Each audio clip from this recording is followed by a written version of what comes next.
semua, jumpa lagi bersama saya Mr. Peterson Harefa. Kita akan melanjutkan materi kita pada praktikum komputer. Walaupun sebenarnya kita harus praktik secara langsung di laboratorium komputer, tetapi untuk pencegahan penyebaran COVID-19 tidak ada salahnya kita bisa praktik komputer di rumah kita masing-masing. Kali ini Mister akan terus memandu kalian untuk bisa melakukan kegiatan-kegiatan praktikum komputer, dan Mister akan memberitahukan beberapa materi-materi yang terkait dalam pembelajaran praktikum komputer.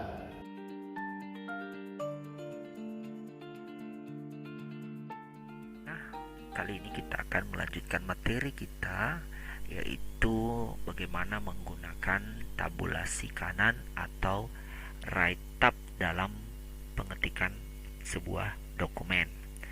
Nah, sebelumnya kita telah mempelajari bagaimana menggunakan tabulasi tengah atau center tab, yang mana tabulasi ini bisa kita lihat di ruler, tepatnya di sebelah kiri.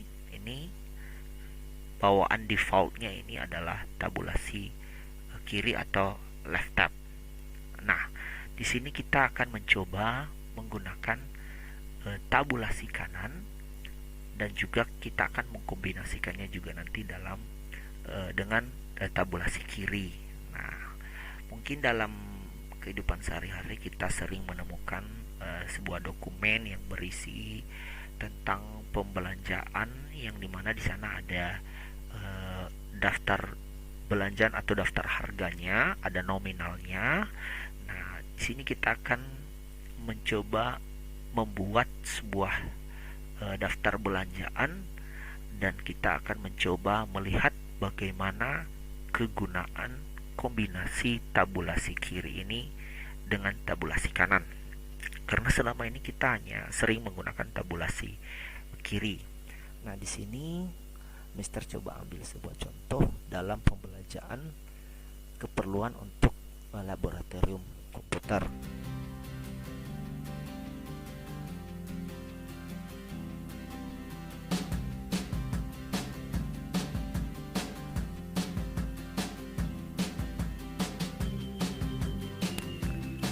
Nah, setelah kita mengetikkan judulnya, maka kita coba memberikan item keperluan. Item pertama di sini misalnya untuk pembelian sebuah printer. Ya, untuk pembelian sebuah printer. Lalu sebelum kita merubah tabulasi ini menjadi tabulasi kanan, maka kita menggunakan tabulasi kiri dulu. Kita letakkan pada ruler, misalnya di sini kita letakkan di 12 cm. Nah, setelah kita meletakkan tabulasi kiri atau left tab ini, lalu kita merubah ini menjadi tabulasi kanan. Ya, kita bisa lihat di sini. Iya, ini kita coba klik sekali. Nah, ini masih center tab, ya. Lalu kita mencoba klik sekali lagi. Iya, ini adalah right tab, ya, atau tabulasi kanan. Jika mouse kursornya ini kita arahkan, maka akan muncul namanya, yaitu right tab. Nah, setelah itu kita meletakkan right tab ini misalnya di angka 15 cm. Setelah itu kita akan mencoba memasukkan nilai mata uang dari printer ini. Misalnya untuk sebuah printer diberi harga 900.000. Maka sebelum kita mengetik 900.000, kita menekan tombol tab dulu pada keyboard. Lalu di sini kita berikan mata uangnya dulu. Ya. Lalu sebelum kita mengisi nilai nominalnya, kita menekan tombol tab lagi. Nah, misalnya beri harga 900.000. Nah, setelah itu kita masuk pada item kedua, ya, misalnya untuk pembelian keyboard. Ya, sama kita lakukan. Kita menekan tombol tab, lalu kita uangnya, lalu kita tap lagi. Ya, untuk sebuah keyboard misalnya di sini diberi harga 85.000. Kita lanjut ke item yang ketiga, yaitu untuk pembelian mouse.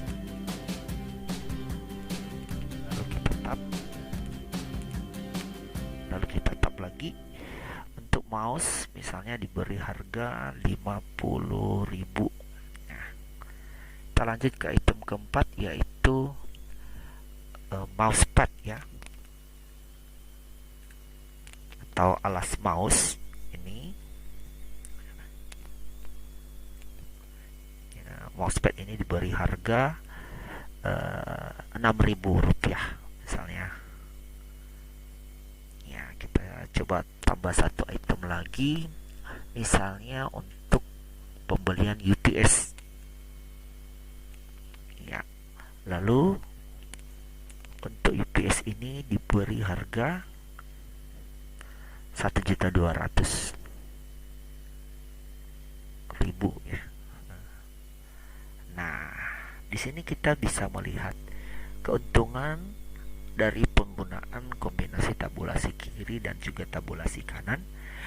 Contohnya yaitu untuk membuat daftar belanjaan dengan menggunakan nilai mata uang seperti ini. Nah, jadi di sini kita bisa melihat posisinya rata kanan, dan juga kita bisa melihat adanya susunan yang rapi. Nah, misalnya di sini ada satuan ribuan, maka posisi titik di sini tepat lurus. Nah, demikian juga yang mulai dari ribuan, puluhan ribu, ratusan ribu sampai yang jutaan, posisinya teratur sehingga kita mudah untuk memahami ataupun mengidentifikasi nilai dari mata uang tersebut. Nah, jika misalnya kita ada perubahan posisi atau misalnya tempatnya kurang, ini bisa kita melakukan blok, lalu kita bisa menggeser tabulasi kanan ini lebih jauh lagi, atau mungkin sebaliknya lebih diperdekat lagi. Nah, ini disesuaikan dengan keinginan kita agar dokumen kita itu bisa kelihatan rapi.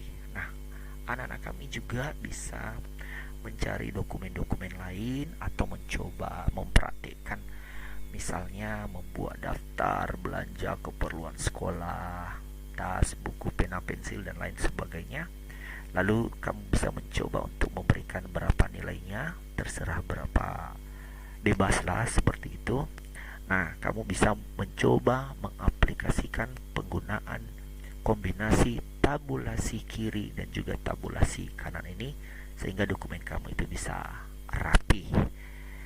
Nah, ini sangat mudah ya, supaya anak-anak kami, Mister harap bisa memahami ini dan juga bisa mempraktikkannya. Nah, Mister rasa cukup dulu untuk materi kali ini, dan tetap semangat untuk belajar, dan untuk pertemuan berikutnya kita akan membahas materi yang lain lagi. Demikian. Yeah, yeah, yeah.